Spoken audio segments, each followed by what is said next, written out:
आजकल हर 3 महिला में से किसी एक महिला को फाइब्रॉइड डायग्नोज हो रहा है। ये बहुत कॉमन समस्या हो चुकी है। तो आज हम इसके बारे में कुछ चर्चा करने जा रहे हैं। आज हमारे साथ है doctor Rameet Kaur Ahuja, gynae laparoscopic surgeon and infertility specialist from Ahuja medical and research centre. तो मैडम, सबसे पहले मेरा यह सवाल है कि फाइब्रॉइड्स क्या होता है, इसको आप कैसे एक्सप्लेन करेंगी? फाइब्रॉइड यानी कि बच्चेदानी की गांठ, इसको कई लोग ट्यूमर कहते हैं, कई लोग गांठ कहते हैं। ये 3 प्रकार की होती है। अगर ये बच्चेदानी के अंदर वाली परत की तरफ ग्रो करती है यानी एंडोमेट्रियम की तरफ ग्रो करती है तो अब हम लोग कहते हैं इसको सबम्यूकोजल फाइब्रॉइड। और अगर ये मायोमेट्रियम जो कि बच्चेदानी की बीच वाली परत है वहीं पर रहती है तो हम इसको कहते हैं इंट्राम्यूरल फाइब्रॉइड। और अगर ये बच्चेदानी की बाहरी परत पर की तरफ ग्रो करती है तब हम इसको कहते हैं सबसिरोजल फाइब्रॉइड। तो अब हमारा दूसरा सवाल यह है, ये किस एज ग्रुप में कॉमन होता है? ये कॉमन एज इसकी होती है 20 साल से लेकर 50 साल। जैसा कि आपने पहली लाइन में ही बोला कि आजकल हर 3 महिला में से एक महिला को फाइब्रॉइड डायग्नोज होता है, तो एक बहुत ही कॉमन समस्या है। आजकल इनफैक्ट टीनेजर्स में भी हम लोगों को फाइब्रॉइड मिलता है। तो इसका कोई एज सच एज लिमिटेशन नहीं है, बट कॉमन एज जिसमें डायग्नोज होता है वो होती है 20 साल से लेकर 50 साल के बीच में। तो अब हम जानेंगे कि फाइब्रॉइड्स किन कारणों की वजह से होता है। फाइब्रॉइड्स के बहुत सारे कारण होते हैं। ये मल्टीफैक्टोरियल प्रॉब्लम है, कोई स्पेसिफिक कारण इसका नहीं होता। मोस्ट कॉमन रीज़न है इसका जेनेटिक। अगर आपकी मदर को या सिस्टर को है तो हो सकता है आपको भी हो। दूसरा है रेस। ये ज़्यादातर ब्लैक रेसेस में ज़्यादा मिलता है, जो आपके अमेरिकन अफ्रीकन रेसेस हैं, अमेरिकन ब्लैक रेसेस हैं या अफ्रीकन ब्लैक रेसेस हैं, वहाँ पे ज़्यादा मिलता है। और जहाँ पर हार्मोनल इम्बैलेंस है यानी कि ईस्ट्रोजन की मात्रा जहाँ पर ज़्यादा है तो वहाँ पे फाइब्रॉइड की इंसिडेंस भी ज़्यादा है। और जब एक रिसेप्टर होता है प्रोजेस्टेरॉन रिसेप्टर, उस रिसेप्टर का जब डिस्टर्बेंस होता है, जब वो हाइपर रिस्पॉन्सिव हो जाता है, तो ऐसे पेशेंट्स में भी फाइब्रॉइड कॉमनली मिलता है। जिनकी एज ऑफ मेनार्की यानी कि जब पहला पीरियड चालू हो वो एज 10 साल से कम हो, ऐसी लड़कियों में फाइब्रॉइड ज़्यादा मिलता है। जिनके बच्चे नहीं होते उनमें भी फाइब्रॉइड ज़्यादा मिलता है। और कुछ लाइफस्टाइल फैक्टर्स जैसे कि जो बहुत ओबीज हैं यानी मोटे हैं, जिनका वज़न ज़्यादा है, उनमें फाइब्रॉइड ज़्यादा होता है। जो लोग रेड मीट ज़्यादा कंज्यूम करते हैं, जो लोग कॉफ़ी ज़्यादा पीते हैं, जो अल्कोहल और स्मोकिंग करते हैं, उनमें भी फाइब्रॉइड ज़्यादा मिलता है। और इसका एसोसिएशन आजकल विटामिन डी डेफिशिएंसी के साथ भी देखा गया है। जहाँ पे विटामिन डी डेफिशिएंसी होती है वहाँ पर फाइब्रॉइड का इंसिडेंस ज़्यादा है। तो अब मैडम, हमारी ऑडियंस को ये बताइए कि फाइब्रॉइड्स के सिम्टम्स क्या होते हैं और इसके कॉम्प्लिकेशंस क्या हैं? देखिए, फाइब्रॉइड के जो सिम्टम्स होते हैं वो डिपेंड करते हैं कई फैक्टर्स पे। पहला फैक्टर उसका साइज़ क्या है, वो उसकी लोकेशन क्या है। दूसरा फैक्टर, अगर वो अंदर की तरफ है यानी सबम्यूकोजल फाइब्रॉइड है तो हो सकता है पेशेंट को बहुत हैवी ब्लीडिंग हो पीरियड्स के दौरान, इरेगुलर ब्लीडिंग भी हो सकती है और लंबे समय तक ब्लीडिंग चलती है। पीरियड्स के टाइम पेन होता है, जो कि इंट्राम्यूरल फाइब्रॉइड जो दूसरे किस्म का फाइब्रॉइड मैंने बताया था उसमें होता है। इसके अलावा पेशेंट के पेट के निचले हिस्से में अजीब सा दर्द बना रहता है, जिसको हम लोग पेल्विक पेन कहते हैं। पेट के निचले हिस्से में फुलनेस रहना और प्रेशर सेंसेशन रहना। और अगर फाइब्रॉइड यूट्रस की आगे वाली दीवार में है यानी पेशाब की थैली के पास है, यूरिनरी ब्लैडर के पास है, तो वहाँ पर पेशेंट को यूरिन पास करने में भी दिक्कत हो सकती है, यानी बार बार यूरिन लगना या यूरिन पूरा कंप्लीट तरीके से इवैक्यूएट नहीं होता है। और अगर फाइब्रॉइड यूट्रस की पिछली दीवार में है तो वो इंटेस्टाइन पे प्रेशर बनाता है, पेशेंट को बार बार कॉन्स्टिपेशन होती है। और सबसे इम्पॉर्टेंट बात, इन फाइब्रॉइड्स की वजह से कंसीव करने में भी दिक्कत आती है, स्पेशली जब वो फाइब्रॉइड सबम्यूकोजल हो या फिर इंट्राम्यूरल हो। तो इनफर्टिलिटी भी एक बहुत बड़ा इसका सिम्टम है। अब बात करें हम कॉम्प्लिकेशंस की, तो कॉम्प्लिकेशंस में जैसा कि मैंने बताया पेशेंट को बहुत ज़्यादा हैवी ब्लीडिंग होती है, और लंबे समय तक ब्लीडिंग चलती है, तो इसकी वजह से अनीमिया यानी खून की कमी हो जाती है और पेशेंट कंसीव नहीं कर सकती, क्योंकि फाइब्रॉइड जो है, जहाँ पर बच्चा इम्प्लांट होता है वहीं पर सबम्यूकोजल फाइब्रॉइड होता है। और कुछ पेशेंट्स में लगभग 1000 में से एक मरीज को कभी कभी कैंसर की समस्या भी हो सकती है। दो इसका इंसिडेंस बहुत कम है, लेकिन अलर्ट रहना, विजिलेंट रहना बहुत ज़्यादा ज़रूरी है। और प्रेगनेंसी में अगर किसी को फाइब्रॉइड हो तो एक फिनोमिना होता है जो रेड डिजेनरेशन जो हम लोग बोलते हैं, जिसकी वजह से पेशेंट को सेकेंड ट्राइमेस्टर में बहुत भयानक दर्द उठता है, वह भी हो सकता है।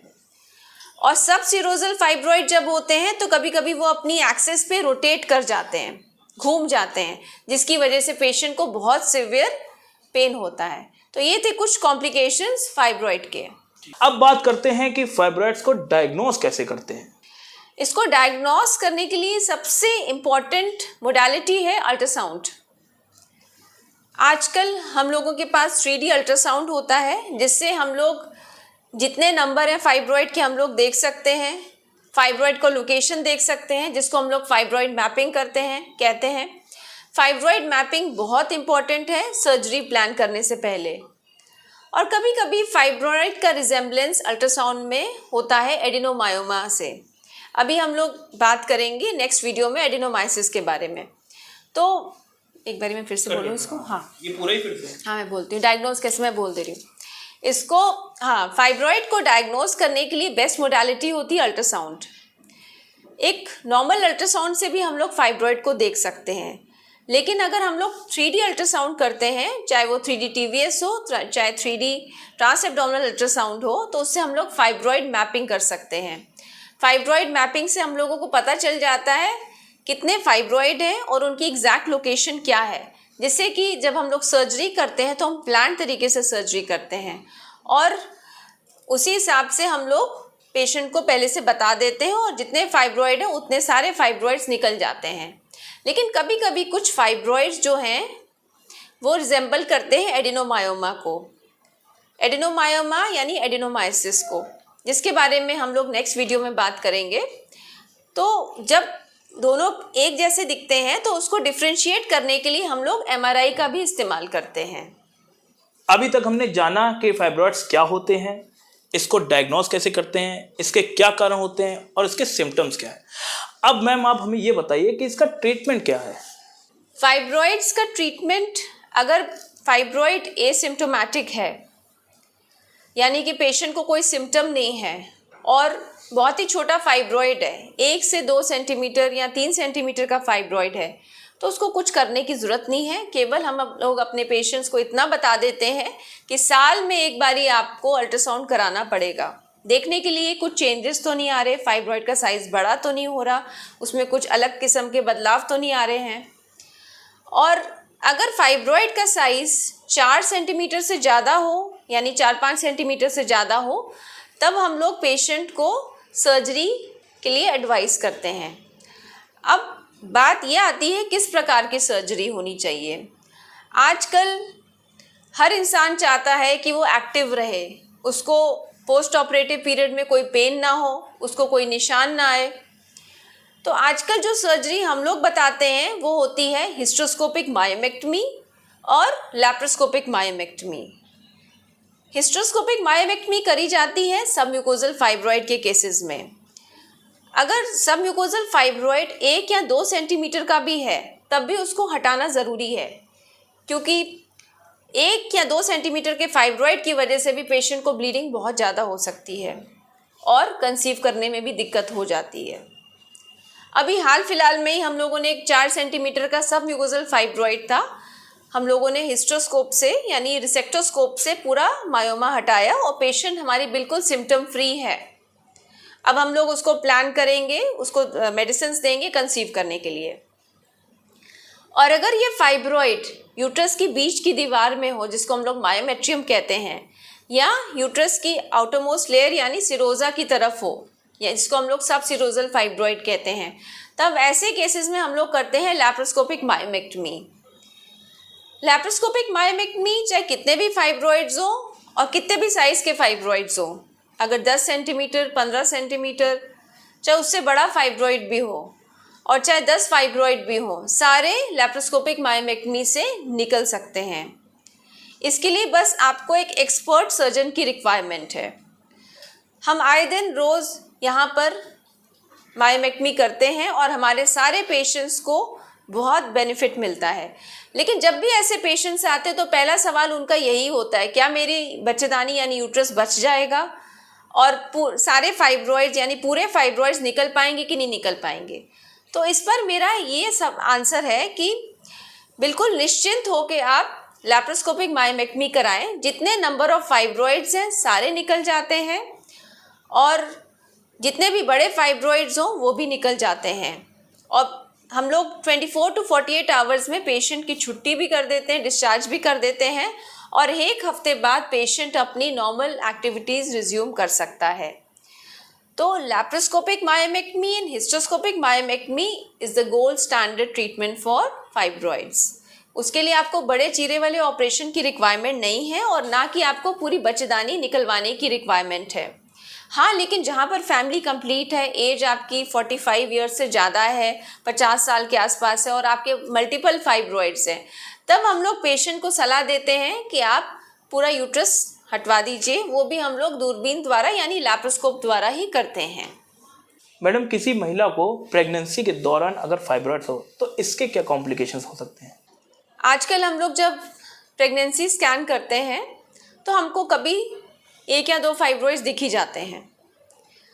तो पेशेंट्स बहुत पैनिक कर जाते हैं कि अरे अब क्या होगा, किसी डॉक्टर ने उनको कह दिया कि आप अबॉर्ट करा दीजिए, ये बच्चा आगे ग्रो नहीं कर पाएगा। तो इस पर मेरा ये आंसर है कि आप प्रेगनेंसी प्लीज़ कंटिन्यू करिए फाइब्रॉइड के साथ, लेकिन कुछ कॉम्प्लिकेशन ज़रूर होते हैं तो उसके लिए आपको अलर्ट रहने की बहुत ज़्यादा ज़रूरत है। जैसे कि इसमें मिसकैरेज के चांसेस थोड़े ज़्यादा होते हैं। पेशेंट को सेकेंड ट्राइमेस्टर में रेड डिजेनरेशन, जिसके बारे में अभी मैंने बताया है, एकदम से सडन पेन ऑनसेट होना फाइब्रॉइड में कुछ चेंजेस होने की वजह से हो सकता है, जिसका ट्रीटमेंट केवल कंजर्वेटिव मेथड से होता है यानी दवाइयाँ देकर होता है। और प्रीटर्म डिलीवरी के चांसेस थोड़े ज़्यादा हो सकते हैं। पेशेंट को प्रेगनेंसी के दौरान पेन या डिस्कम्फर्ट की प्रॉब्लम हो सकती है और डिलीवरी के बाद ऐसे पेशेंट्स में पोस्टमार्टम हेमरेज यानी ज़्यादा ब्लीडिंग होना यूट्रस का ना कॉन्ट्रैक्ट होने की वजह से हो सकता है। तो इन सब फैक्टर्स को हमेशा ध्यान में रखकर हम लोग पेशेंट को काउंसल करते हैं और एडवाइस करते हैं कि आप अपनी प्रेगनेंसी कंटिन्यू रखिए और ऐसे कोई भी सिम्टम हो तो हमें रिपोर्ट करें और अपना हीमोग्लोबिन मेंटेन करें, जिससे कि पीपीएच के चांसेस आपको कम हो। मैडम, किसी महिला को अगर फाइब्रॉइड्स है तब इसका ट्रीटमेंट कैसे होता है और क्या फाइब्रॉइड्स का असर पड़ता है डिलीवरी पर? देखिए, पूरी प्रेगनेंसी में तो हम लोग पेशेंट को विजिलेंट रहने के लिए बोलते हैं कि हर चीज़ का ध्यान रखना है। जो जो मैंने आप प्रॉब्लम्स बताई थी उन सब चीज़ों का ध्यान रखना है, हीमोग्लोबिन मेंटेन करके रखना है, क्योंकि हो सकता है डिलीवरी के टाइम पे ब्लड लॉस ज़्यादा हो। और नॉर्मल डिलीवरी मैं फिर से बोलूँगी इसको। हाँ ठीक है। देखिए, अगर किसी पेशेंट को प्रेगनेंसी के दौरान फाइब्रॉइड है तो जैसा मैंने बताया पहले सवाल में आपके कि सारे पेशेंट्स को बस इस बात का ध्यान रखना है कि कोई भी अगर अलार्मिंग साइन दिखाई दे तो डॉक्टर को रिपोर्ट करें और अपना हीमोग्लोबिन मेंटेन रखें, जिससे कि डिलीवरी के बाद अगर ब्लीडिंग हो तो उसको कंट्रोल किया जा सके। यानी पीपीएच के चांसेस ऐसे पेशेंट्स में थोड़े ज़्यादा होते हैं, तो हीमोग्लोबिन अगर सही रहेगा तो पेशेंट की ऊपर ज़्यादा इफेक्ट नहीं पड़ेगा। और फाइब्रॉइड अगर है तो इसका मतलब ये नहीं कि आपको सिजेरियन सेक्शन ही कराना है। अगर ये फाइब्रॉइड यूट्रस के ऊपरी तरफ है यानी फंडस के पास है तो आराम से नॉर्मल डिलीवरी भी हो जाती है। और अगर ये फाइब्रॉइड लेकिन नीचे है यानी सर्विक्स के पास, तो हो सकता है वो बच्चे को नीचे आने से रोके। तब ऐसे केस में हम लोग करते हैं सिजेरियन सेक्शन। और जब हम लोग सिजेरियन सेक्शन करते हैं तब हम लोग साथ में पेशेंट के फाइब्रॉइड्स भी निकाल देते हैं, जिसको हम लोग कहते हैं सिजेरियन मायोमेक्टमी। अभी हाल फिलहाल में हम लोगों ने एक पेशेंट के 24 फाइब्रॉइड्स सिजेरियन के दौरान निकाले। इनफैक्ट 2 साल हो गए इस बात को, और बच्चा भी फर्स्ट क्लास है और पेशेंट को भी कोई दिक्कत नहीं हुई।